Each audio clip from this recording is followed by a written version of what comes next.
For decades, Jimmie Walker was remembered as the man who made America laugh. His voice echoed through living rooms, his catchphrase became a symbol of success, and his smile seemed to define an era of television history. But behind that laughter was a silence that lasted nearly half a century, one filled with distance, disappointment, and unresolved truth. Now, late in life, Jimmie Walker is finally speaking openly about what really happened with the woman who played his television mother, and why the show that made them famous could never survive its own success. Before the fame. Before the divide. Long before he became a household name, Jimmie Walker was just another kid trying to survive in New York. Born in South Brooklyn and raised in the Bronx, his early life was shaped by instability and hard reality. He dropped out of school early, not because he lacked ambition, but because survival came first. He worked whatever jobs he could find, from selling food at Yankee Stadium to running errands as a courier, earning barely enough to get by. At that stage, acting was not a dream. Comedy wasn't even a plan. Basketball was his escape, and for a while, he thought his height might take him somewhere else entirely. That path didn't last. What did last was his ability to make people laugh.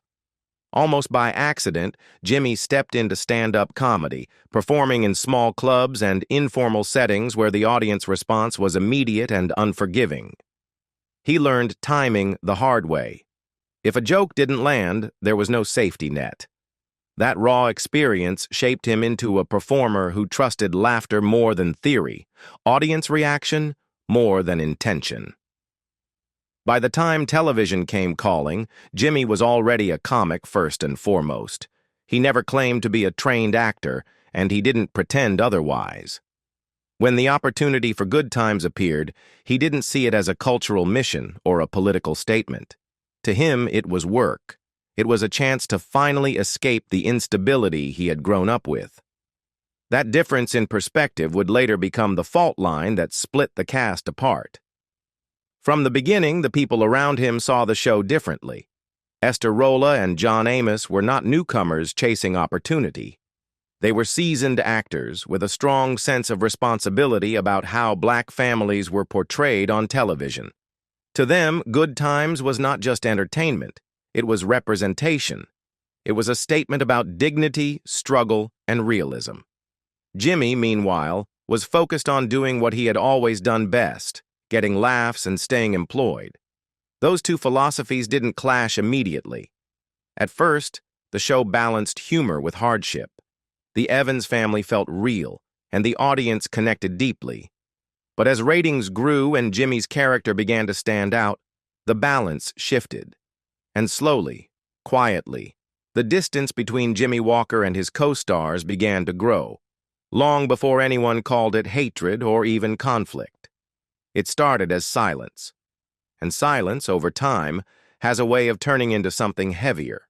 When Dynamite changed everything. The turning point came quietly, almost invisibly at first. J.J. Evans was not designed to dominate Good Times. In the earliest episodes, he was one voice in a family struggling with poverty, pride, and survival. But audiences responded to something immediate and explosive in Jimmie Walker's performance. His timing was sharp, his energy was contagious, and when the catchphrase slipped out for the first time, it landed harder than anyone expected. Dynamite didn't just get laughs. It stopped scenes. It shifted attention. It became the thing people waited for. Network executives noticed immediately. Ratings rose, fan mail poured in, and merchandise followed. Talking dolls hit the market. JJ became the face of the show whether the writers planned it or not. With that success came pressure, and with pressure came change. Scripts began leaning toward punchlines instead of quiet moments. Storylines bent around laughs instead of consequences. What had once been a family story slowly turned into a performance vehicle. For Jimmie Walker, this was not betrayal. It was momentum. He was being rewarded for doing his job well. He hadn't demanded more screen time or forced the writer's hands. He showed up, delivered what was written, and followed direction. From his perspective, the show was working exactly as television was designed to work. The audience laughed, the network was happy, and the checks kept coming. But for Esther Roll, something essential was slipping away. She had agreed to Good Times because it promised honesty. Her character, Florida Evans, was meant to anchor the show in reality, to represent strength without caricature. As JJ grew louder and broader, she felt the message narrowing. In interviews, she spoke carefully but firmly, explaining that the issue was not the actor, but the direction. An 18-year-old character who couldn't read or write, surviving on charm alone, was not the image she believed Black children needed reinforced week after week. John Amos shared that concern. He saw the scripts becoming thinner, the stakes lower, the laughter easier. He later described a writing room that preferred spectacle over substance, shortcuts over truth. As JJ's popularity exploded, the parents' roles shrank. Their arguments weren't with Jimmie personally, but with what his success symbolized. Still, symbols have consequences. And in that environment, Jimmie became the embodiment of a shift they deeply opposed. What made the situation more painful was how little was said out loud. There were no explosive confrontations, no screaming matches caught on tape. Instead, there was distance. Conversations stopped at action and ended at cut. Outside the set, there were no dinners, no phone calls, no effort to bridge the gap. Jimmie would later admit he never had Esther Roll's number. They weren't friends. They didn't pretend to be. To the audience, the Evans family felt inseparable. Behind the scenes, they were already drifting apart, and the more dynamite defined the show, the more impossible it became to return to what Good Times was meant to be in the first place. Silence, distance, and the truth behind the rumors. For years, fans tried to explain what they were sensing. Something felt off, even when the jokes landed and the studio audience laughed on cue. It wasn't hostility in the traditional sense. It was absence, a lack of warmth, a pause that lingered a beat too long. And because no one spoke publicly at the time, speculation filled the gap. Rumors spread quietly at first, then louder as the years passed. People assumed jealousy, ego, or personal resentment.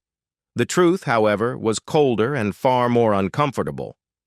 When Jimmie Walker finally addressed the subject openly, he didn't soften his words or dress them up. He said they were never friends. They never talked outside of work. They didn't spend time together. He didn't even have Esther Roll's phone number. For a show built on family, that admission landed hard.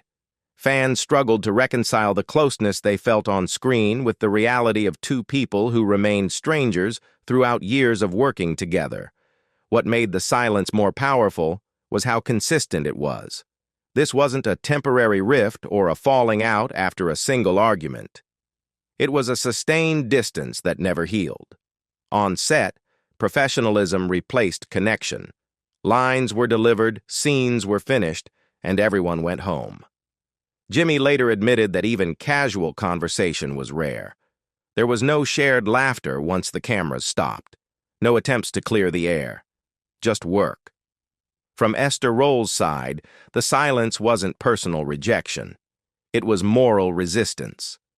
She believed deeply in what television could do to shape perception, especially for Black families watching at home. As the show drifted toward exaggerated comedy, she felt obligated to push back. That resistance, however, was directed at the system, not the individual. Still, systems don't stand on stage and deliver jokes. People do. And over time, that distinction blurred. Jimmie felt the chill, even if he didn't fully understand it at first.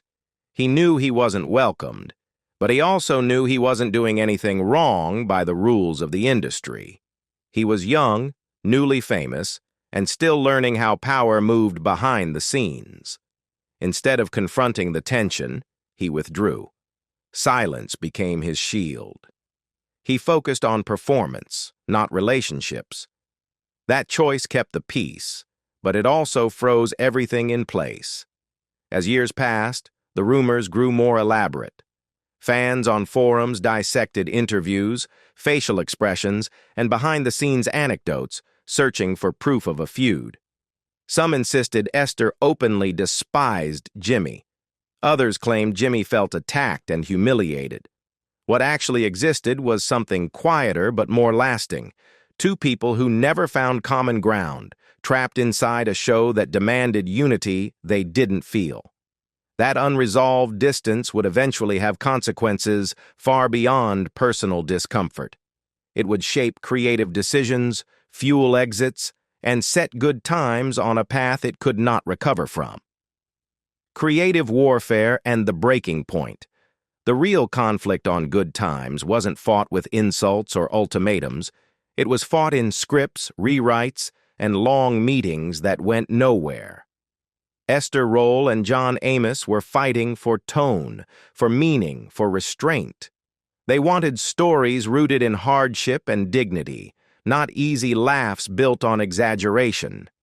Each new script that leaned further into JJ's antics felt, to them, like another compromise too far. John Amos was the first to reach his limit. He had a background grounded in serious drama and believed strongly in the responsibility of representation. When his concerns were dismissed, he was labeled difficult. Eventually, the label became justification. He was written out, his character killed off abruptly. The decision sent a clear message to the rest of the cast. The direction was set, and resistance would not be tolerated. Esther Rolle stayed longer, but the cost was visible. She spoke openly about her discomfort, criticizing what she saw as a loss of truth and sincerity. For her, the show no longer reflected the reality it claimed to represent. After years of frustration, she left as well. The departure of the show's moral center changed everything. Without the parents, Good Times lost its anchor. Jimmie Walker remained. That fact alone reshaped the narrative around him. To some, it looked like ambition. To others, complicity. But from his perspective, it was survival. He hadn't written the scripts. He hadn't fired anyone. He was fulfilling a contract and doing the job he was hired to do. Still, staying meant inheriting the consequences of a show that had lost its balance. When Esther eventually returned under strict conditions, it was clear the damage had already been done. The chemistry was gone. Trust was thin. And the earlier silence had hardened into something permanent. The show continued, but the heart of it was missing. Viewers noticed. Critics noticed. And slowly, Good Times became a symbol of how success can hollow out the very thing that created it. The aftermath and a life lived in distance. When Good Times ended, the cast scattered in different directions, carrying very different memories of the same experience. Jimmie Walker returned to what he had always trusted most: stand-up comedy. On stage, there were no committees, no writers' rooms, no compromises, just a microphone and an audience. He toured relentlessly, performing week after week, choosing independence over reinvention. Privately, Jimmie remained guarded. He never married. He never had children. Relationships came and went, but commitment never followed. Fame had taught him how fragile connection could be. He spoke openly about enjoying his freedom, but beneath that was a pattern of distance that mirrored his experience on the show. Silence, once learned, is hard to unlearn. Years later, when Esther Rolle passed away, that distance became impossible to ignore. Jimmie did not attend her funeral. For many fans, this was the final confirmation of a feud they had long suspected. To others, it felt like a quiet continuation of a relationship that had never existed outside the set. No reconciliation, no closure, just absence. Esther's legacy, meanwhile, grew stronger with time. Her work was reevaluated, her convictions respected, her refusal to compromise understood in a broader cultural context. John Amos, too, was remembered for standing firm, even when it cost him. In contrast, Jimmie's legacy remained complicated. He was beloved, but often misunderstood, celebrated, yet questioned. Yet In his memoir, he finally put words to what he had carried for decades. Not hatred in the explosive sense, but resentment born from isolation. He felt unsupported, judged, and left alone inside the very show that made him famous. The silence that surrounded him wasn't peaceful, it was heavy, and it followed him long after the cameras stopped rolling. Why Good Times couldn't last. Good Times didn't end because ratings collapsed or audiences turned away. It ended because its foundation cracked. The show tried to be two things at once, a serious reflection of black life and a broad comedy built around a breakout star. When it chose laughter over balance, it lost the people who gave it depth. Jimmie Walker didn't destroy the show. Esther Roll didn't sabotage it. John Amos didn't abandon it lightly. What ended Good Times was the inability to reconcile purpose with popularity. Each person acted according to their values, and those values never aligned. Silence replaced conversation. Distance replaced compromise. In the end, the tragedy wasn't the conflict itself. It was that no one ever found a way to bridge it. So now that the silence is finally broken, what do you think really ended Good Times? Creative integrity, commercial pressure, or the distance between the people who made it? Let us know in the comments. And if this story made you see the show differently, don't forget to like, share, and subscribe for more untold television histories.